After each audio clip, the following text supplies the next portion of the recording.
क्या वाकई में पाक भारत जंग शुरू हो चुकी है? और अगर शुरू हो गई है तो ये कब तक जारी रहेगी, कब ख़त्म होगी? इस हवाले से आज हमने बात करनी है। और साथ साथ हमने ये भी बात करनी है कि वज़ीर-ए-आज़म जो साबिक़ वज़ीर-ए-आज़म इमरान खान साहब हैं, क्या उनको रिहा किया गया है या उनको कहीं महफूज मकाम पर शिफ्ट किया गया है? इस हवाले से हमने बात करनी है। तो वीडियो आगे बढ़ाते हैं, आपको बताते चलें कि आपने देखा कि कई दिन हो चुके हैं जब भारत जो है पाकिस्तान के ऊपर ड्रोन हमले किए जा रहा है, और पाकिस्तान मुसलसल जो है वो उसका सब्र से मुज़ाहरा करता रहा है। पाकिस्तान ने बार बार ये कहा कि भारत को कहा कि हमारे सब्र का इम्तिहान मत लो, लेकिन यह है कि भारत बार बार जो है वो पाकिस्तान के सब्र का इम्तिहान लेता रहा।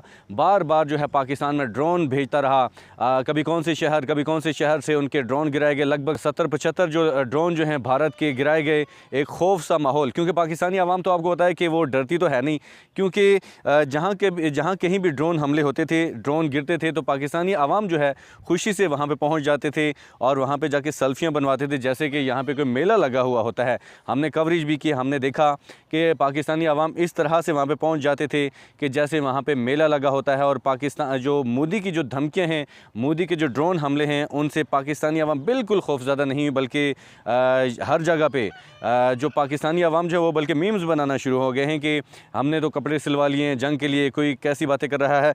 हैरिसा की बातें चलती रही, लेकिन यह कि मोदी जो है, जो भारत जो है, वो हमेशा से मुसलसल जो है पाकिस्तान के सब्र का इम्तिहान लेता रहा। लेकिन यह है कि आज रात हमारी 3 जो हैं एयर बेसिस के ऊपर हमला करने की कोशिश की, मिज़ाइल मारने की कोशिश की, लेकिन यह है कि रात को हमारी जो फोर्सेस हैं उन्होंने ये जो मोदी के जो मिज़ाइल थे, जो मोदी के हमले थे, उनको नकारा बनाया और अल्हम्दुलिल्लाह नुकसान से बचा लिया गया। इंडिया का, भारत का बहुत ज़्यादा नुकसान हुआ, लेकिन यह है कि हमारा जो नुकसान वो नहीं है उस तरह से जैसे वो तवक्को कर रहा था।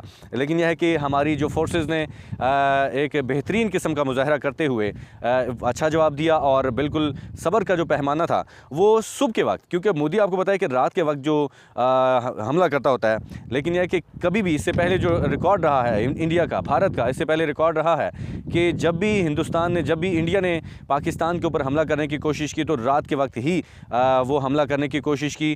तो पाकिस्तान ने जैसे ही सुबह हुई तो उसी वक्त पाकिस्तान ने अपने 50 से ज़्यादा जो है वो तैयारे जो है हवा में उड़ा दिए, और पलक झपकते ही मोदी के जो जितने भी एयर बेसिस थे, जो जिनके ऊपर बड़ा नाज था, सबसे पहले आपने देखा कि वो वहाँ पे पठानकोट हैं, और दूसरे इस तरह के बड़े एयर बेसिस जो हैं जो इंडिया के हैं, भटिंडा हो गए, और बाकी एयर बेसिस हैं 5 से ज़्यादा जो एयर बेसिस हैं उनके ऊपर हमला करके उनको तबाह बर्बाद कर दिया। खास करके इंडियन मीडिया की अगर बात की जाए तो इंडियन मीडिया ने बहुत ज़्यादा उसका किरदार है कि इंडियन मीडिया ने जो है अपने आवाम को मरवाया, क्योंकि वो हमेशा से यही हमारे जो पाकिस्तानी हैं, हमारी अफवाज हैं जो पाकिस्तानी हैं, उनके सब्र का इम्तिहान लेते रहे कि आप आओ, आप हमला करो, इस तरह की बातें करते रहे। लेकिन यह है कि हमने बड़ी कोशिश की, पाकिस्तान ने बड़ी कोशिश की कि कहीं अमन हो जाए, लेकिन यह है कि इंडिया की तरफ से कोई अमन वाली साइड पे नहीं जाया जा रहा था। तो पाकिस्तान ने सुबह होते ही एक ऑपरेशन शुरू किया जिसका नाम था बुनियान अल मरसूस, यानी कि ये अरबी का लफ्ज़ है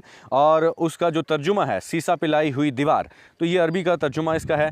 और एक ऑपरेशन शुरू किया और 50 से ज़्यादा तैयारे जो हैं वो इंडियन सरज़मीन के ऊपर, मोदी सरकार की सरज़मीन के ऊपर भेजे, और वहाँ से मोदी के पलक झपकने से पहले ही उनकी जो एयर बेसिस है उनको तबाह बर्बाद कर दिया। उनका इंडिया जो था वो ये बात कर रहा था, इससे पहले कि वो ये कहता कि पाकिस्तान में घुस के मारा है, तब से उसको अचानक से उनको खबरें आना शुरू हो गई कि इंडियन एयर बेसिस जो हैं तबाह होना शुरू हो गई हैं। और इंडियन मीडिया जो चीख के ये कह रहा था कि आओ हमला करो, आओ हमारे ऊपर अटैक करो, वो भी ये कहना शुरू हो गया, मोदी सरकार को आंखें दिखाना शुरू हो गया कि आप एयर बेसिस की अगर हिफाजत नहीं कर सकते तो जनता की क्या हिफाजत करेंगे। तो पाकिस्तान की जानिब से अल्हम्दुलिल्लाह जो पाकिस्तान की जानिब से एक उनके ऊपर अटैक किए गए हैं, और मोदी के गुजरात में हमारे तैयारे वहाँ पे फिरते रहे, लेकिन मोदी की हिम्मत ना हुई कि उनको गिराने की कोशिश करता।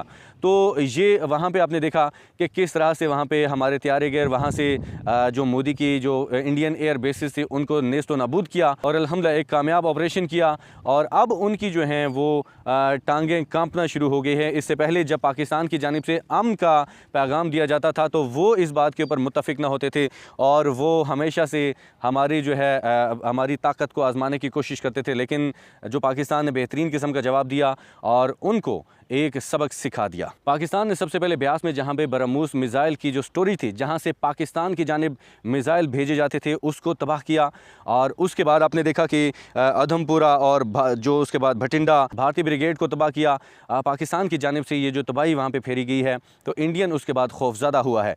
तो अब ये जो ख़बर थी आपके सामने हमने शेयर की। इसके बाद अब हम बात करेंगे, अभी कुछ इत्तलात आ रही थी कि इमरान खान साहब को कहीं पे शिफ्ट कर दिया गया है, क्योंकि ये बहुत ज़्यादा हसास मामला है। क्या पता ये हो भी सकता है कि इंडियन जो है, जो भारतीय जो हैं वो अडयाला जेल के ऊपर, क्योंकि इमरान खान साहब जो है इस वक्त अडयाला जेल में क़ैद हैं, तो ये भी हो सकता है कि इंडियन आर्मी जो है या इंडियन वहाँ पे हमला कर सकते हैं। इसलिए ख़बरें आ रही थी कि इमरान खान साहब को कहीं पे शिफ्ट कर दिया गया है, कहीं महफूज मकाम पे पहुंचा दिया गया है। लेकिन यह है कि ये सिर्फ ख़बरें थी, फ़िलहाल ऐसी कोई बात नहीं है। उनको ये इत्तलात आ रही थी, लेकिन यह है कि इसकी तस्दीक हमने किया है कि अभी फ़िलहाल उनको कहीं शिफ्ट नहीं किया गया, लेकिन उनको शिफ्ट कर देना चाहिए। 8-10 दिन के लिए कहीं पर महफूज मकाम पर मुंतकिल कर देना चाहिए, क्योंकि खुदा न खास्ता कोई बड़ा हादसा भी हो सकता है। इसलिए हम ये कहेंगे, ये गुजारिश करेंगे, क्योंकि पाकिस्तानी अवाम भी इस वक्त यही मुतालबा कर रही है कि इमरान खान साहब को रिहा किया जाए। तो अगर ऐसी बात नहीं है तो उनको कहीं महफूज मकाम के ऊपर मुंतकिल कर दिया जाए, ताकि एक जो खौफ की फ़ज़ा है वो भी ख़त्म हो जाए और इमरान खान साहब की ज़िंदगी भी बच सके। अभी तक के लिए इजाज़त दीजिए। अल्लाह हाफ़िज़।